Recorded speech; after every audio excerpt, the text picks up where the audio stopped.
Hello everyone, welcome to Venyan recipes. కందిపప్పు, పెసరపప్పు, పప్పుచారు ఇలా చాలా రకాలుగా మనం పప్పుల్ని తిన్నాం కదా. కొంతమంది అయితే పప్పు లేకపోతే అసలు అన్నమే తినడానికి చూడరు. ఇంకా మరికొంతమంది ఏమో అసలు పప్పు ఉంటే నేను అన్నమే ముట్టను అంటారు. మరి ఈ వీడియోలో ఈరోజు నేను షేర్ చేసే పప్పు రుచి చూసారంటే అస్సలు వదిలిపెట్టరు. పప్పు అంటే ఇష్టమున్న వాళ్ళైనా అస్సలు పప్పు తినని వాళ్ళైనా ఈ పప్పు రుచి చూసారంటే ఇంకా ఈ పప్పుకి ఫ్యాన్ అవ్వాల్సిందే. మరి ఇదేం పప్పు చూసిద్దాం రండి. ఇక్కడ నేనైతే మీకు తెలియని పప్పులేవి వాడట్లేదండి. మన ఇంట్లో మనం అందరం రోజు వండుకునే కందిపప్పుతోనే ఈ రెసిపీని చేస్తున్నాను. దానికోసం ముందుగా కుక్కర్లోకి 1 కప్పు దాకా కందిపప్పుని తీసుకొని శుభ్రంగా వాష్ చేసుకొని పెట్టుకోండి. ఇప్పుడు ఇందులోకి 5-6 వెల్లుల్లి రేఖలు, మీరు తినే రుచిని బట్టి తగినంత ఉప్పు, అలాగే 2 చేతుల మధ్య గట్టిగా నలుపుకున్న 1/2 టీ స్పూన్ జీలకర్ర, మీరు తినే కారానికి తగినంత కారం. ఇక్కడ నేను 1 టీ స్పూన్ కారంని వేసుకుంటున్నాను. 1/2 టీ స్పూన్ పసుపు, అలాగే ఇందులోకి 5-6 పచ్చిమిరపకాయలని కూడా వేసుకోవాలి. ఇవన్నీ వేసుకున్న తర్వాత ఇప్పుడు ఇందులోకి ఒక చిన్న బీట్రూట్ని చిన్న చిన్న ముక్కలుగా కట్ చేసుకొని ఒక బౌల్లోకి తీసుకోండి. పైన తొక్క తీసి పెట్టుకున్న ఈ బీట్రూట్ ముక్కల్ని వీటన్నిటితో పాటు కుక్కర్లోకి వేసుకుందాం. ఇప్పుడు ఇందులోకి మనం తీసుకున్న కప్పుతో 3 కప్పుల దాకా నీళ్ళని వేసుకోవాలి. 1 కప్పు కందిపప్పుకి 3 కప్పుల నీళ్లు పడతాయి.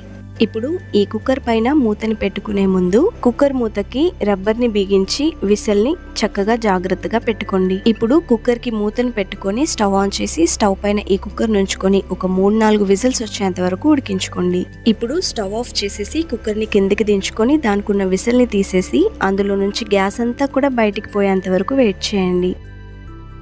లోపలున్న గ్యాస్ అంతా బయటికి పోయిందని మీకు అనిపించినప్పుడు మూత తీసి ఇందులో ఉన్న వాటర్ని అంతటిని ఒక బౌల్లోకి వంపేసుకోండి. సాధారణంగా మనం కందిపప్పును ఉడికించుకున్నప్పుడు వాటర్ని వంపేసేటప్పుడు అవి ఎల్లో కలర్లో ఉంటాయి కదా, కానీ ఇక్కడ మీరు చూసినట్లయితే మనం వేసిన బీట్రూట్ వల్ల ఈ వాటర్ అనేవి రెడ్ కలర్లోకి మారిపోయాయి. వాటర్ని వంపేసుకున్న తర్వాత పప్పులో మనం వేసుకున్న బీట్రూట్ ముక్కలన్నిటిని కూడా ఇలా ఒక బౌల్లోకి తీసి పక్కన ఉంచుకోండి. ఇప్పుడు మనం చేసుకునే రెసిపీలోకి వీటిని వాడనవసరం లేదండి. ఇవి చక్కగా ఉడికి ఆల్రెడీ వీటి పోషకాలన్నీ కూడా పప్పులోకి కలిసిపోయాయి కాబట్టి వీటిని తీసి పక్కన ఉంచుకుందాం.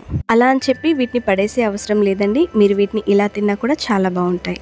ఇప్పుడు ఈ పప్పుని పప్పు గుత్తితోనైనా లేదంటే గరిటెతోనైనా ఇలా మెత్తగా మ్యాష్ చేసుకొని తీసుకోవాలి. ఈ పప్పులో అక్కడక్కడ బీట్రూట్ ముక్కలు కనిపిస్తున్నాయి కదండి, పర్లేదండి, వీలైనంత వరకు వాటిని కూడా మ్యాష్ చేసుకొని తీసుకోండి. ఇప్పుడు ఇందులోకి మనం ముందుగా వంపేసుకున్న పప్పు నీళ్లను మళ్ళీ ఇందులోకి వేసుకొని ఒకసారి అంతా కూడా బాగా మిక్స్ చేసుకోవాలి. ఈ బీట్రూట్ పప్పుని మీరు ఒకసారి తప్పకుండా ట్రై చేయండి. ఎందుకంటే బీట్రూట్ ఎక్కువగా తినని వాళ్ళు ఉంటారు కదండి, వాళ్ళ కోసం ఈ రెసిపీ చాలా ఉపయోగపడుతుంది. ఇక్కడ నేను ఒక చిన్న బాల్ సైజ్ అంత నిమ్మకాయను శుభ్రంగా కడిగేసుకొని వాటర్లో అరగంట సేపు నానబెట్టి తీసుకున్నాను. ఇప్పుడు ఈ చింతపండు రసాన్ని మనం ముందుగా రుబ్బి పెట్టుకున్న పప్పులోకి వేసుకోవాలి. చింతపండు రసాన్ని వేసుకున్న తర్వాత ఒకసారి ఈ పప్పునంతా కూడా బాగా మిక్స్ చేసుకొని తీసుకోండి. ఇప్పుడు ఇంకేం ఆలస్యం చేయకుండా ఈ పప్పుకి మనం పోపు పెట్టేసుకుందాం.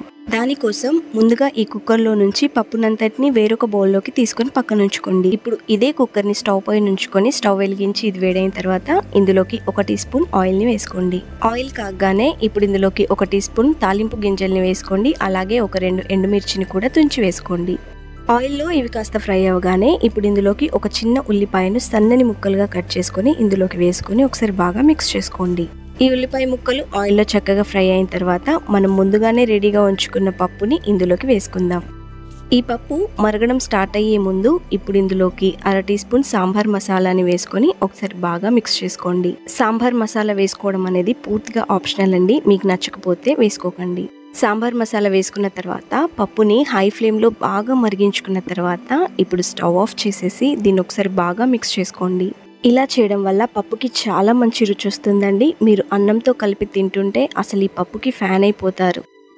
మరి ఈ రుచి రెసిపీ మీకు ఎలా అనిపించిందో ఖచ్చితంగా కామెంట్లో తెలియజేయండి. నచ్చితే లైక్ చేసి నా ఛానల్ని సబ్స్క్రైబ్ చేసుకోండి. Thanks for watching. బాయ్.